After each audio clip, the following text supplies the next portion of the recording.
Last year was one of the Chinese economy's worst performances in decades as growth was dragged down by numerous COVID lockdowns followed by a deadly outbreak in December that swept across the country with remarkable speed.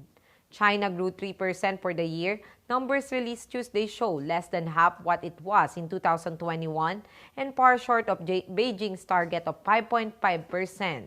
Other than 2020, it was the most disappointing showing since 1976, the year after the death of Mao Zedong when the economy declined 1.6%. On December 7, China lifted without warning its strict zero-COVID restrictions after nearly 3 years. Within weeks, the virus had infected hundreds of millions of people, straining hospital wards and funeral homes and leaving factories, offices, and restaurants bereft of workers and customers. The policy reversal by Xi Jinping, China's top leader, while paralyzing the economy in December, has sparked hope that it will regain its footing later this year.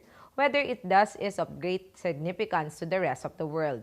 China's consumers are an almost irreplaceable source of revenue for homegrown and foreign companies. Its factories produce a greater share of the world's manufacturing output than the United States, Germany, and Japan combined.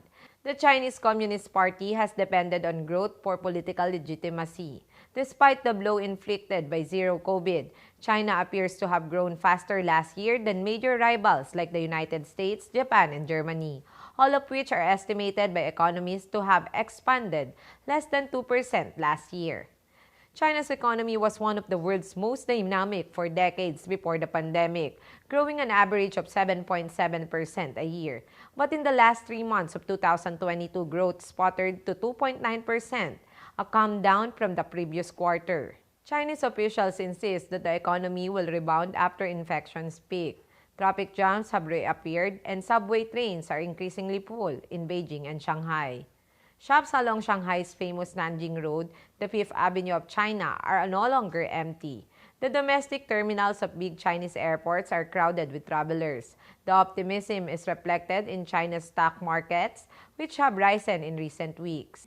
But the path ahead is deeply uncertain. Large parts of China's population, especially the elderly, are not fully vaccinated, leaving a heightened risk of the new COVID variants. The economy's property sector, ordinarily a key driver of wealth, is weighed down by enormous corporate debt.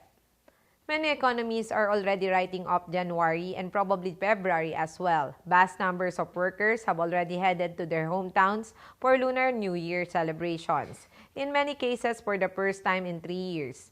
Nobody knows when they will trickle back to the cities for work. I am Lovely Montoya of Manila STB.